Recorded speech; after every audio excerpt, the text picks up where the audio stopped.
Assalamualaikum warahmatullahi wabarakatuh. Bismillahirrahmanirrahim.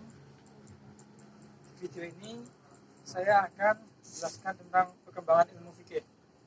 Perkembangan ilmu fikih dibagi menjadi 4 masa. Yang pertama adalah masa taksis pada zaman Nabi, yaitu ketika itu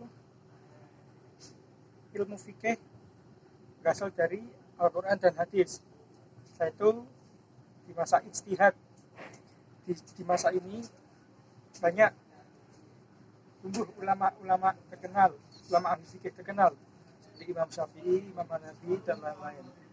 Dan di zaman ini banyak ulama-ulama yang menulis kitab masih panjang-panjang dengan detail dan besar-besar kitabnya. Contohnya kitab Al-Um atau Al-Mutawatta. Dan selanjutnya masa Jumud. Di masa ini tidak ditemukan imam-imam madhab lagi, karena kebanyakan mengikuti imam sebelumnya. Dan di masa ini rata-rata kitab yang dibuat itu tipis-tipis, hanya berupa matan. Jadi untuk pembelajarannya tidak efektif karena hanya berisi matan, dan matan tersebut membutuhkan syarah lagi, dan terkadang syarah tersebut membutuhkan syarah lagi. Dan selanjutnya yang keempat, masa hadir, itu masa sekarang ini. Karena di masa Jumud tadi kitab tipis-tipis dikira tidak efektif. Nah, di masa hadir atau masa sekarang ini rata-rata sudah menggunakan kitab panjang-panjang, yang panjang, tebal, dengan detail. Nah, dan apakah mempelajari kitab Aqidatul Awam yang berisi matan dan pendek ini masih efektif? Masih, asalkan kita mengetahui caranya dan paham syarahnya.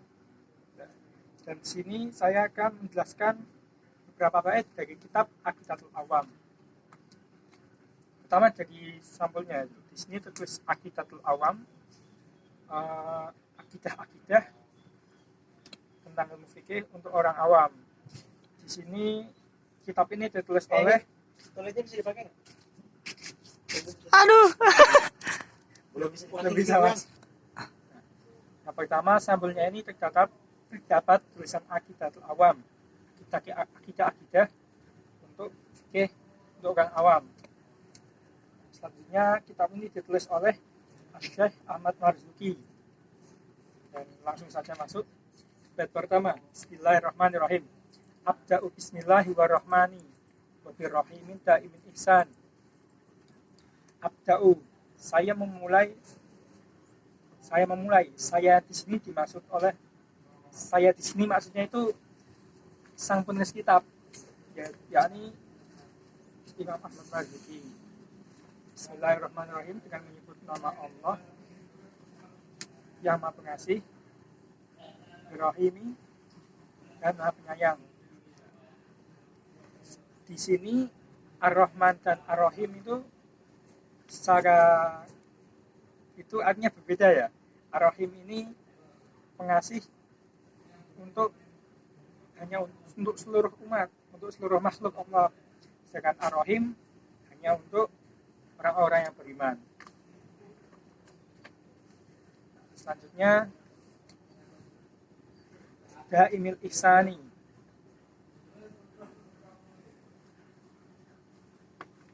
Daimil Ihsani ini artinya selalu berbuat baik. Maksudnya Allah yang selalu berbuat baik. Nah, jika Allah selalu berbuat baik, kenapa ada bencana atau ada kejahatan yang kadang menimpa orang yang tidak bersalah? Kenapa? Karena adanya bencana ini untuk menimbulkan gini loh, sesuatu bisa diketahui ketika ada lawannya. Nah, ketika tidak ada lawannya, ini mungkin tidak ada atau tidak bisa ketahui, atau mungkin bahkan tidak ada. Contohnya nih ya, di suatu sekolah ini ada kelas favorit. Nah, kenapa ada kelas favorit? Karena ada kelas yang tidak favorit. Coba nggak ada kelas yang nggak favorit, mesti favorit semua. Nah, dan ketika favorit semua itu, tidak ada kelas yang favorit. Ya mungkin bila tidak bisa kurang bisa dipahami, bisa ditanyakan langsung kepada yang ahli. Nah, lalu kenapa ada kejahatan? Karena seperti yang dicontohkan tadi tentang kelas favorit itu, bila ada kebaikan masih ada keburukan. Kenapa ada kebaikan? Karena ada keburukan. Coba nggak ada yang buruk, semua baik. Mungkin kebaikan itu nggak bisa dilihat, nggak kelihatan karena nggak ada kejahatan. Nah, selanjutnya bait kedua, alhamdulillahil qadimi awali. Artinya, maka segala puji bagi Allah yang maha terdahulu dan maha awal, wal akhiril bagi bila tahawuli, yang maha kekal dan yang tidak bisa berubah. Nah, di pembahasan ini, maka sekali puji Allah yang terdahulu dan yang paling awal. Berarti Allah yang terdahulu dan terawal. Sebenarnya pemilihan kata awal dan akhir, terdahulu dan terawal ini kurang tepat. Karena di awal dan di akhir itu tuh masih dalam waktu gitu. Sedangkan Allah itu berada di luar waktu karena waktu itu ciptaan Allah. Nah, di kitab ini kenapa wal akhiri bil awali wal akhiri? Karena ini tuh hanya sebagai pemaham untuk manusia, sehingga karena manusia itu tidak ada bahasa, tidak ada bahasa lain untuk sesuatu yang di luar waktu. Nah, maka dari itu dipilihlah kata itu untuk memahamkan manusia.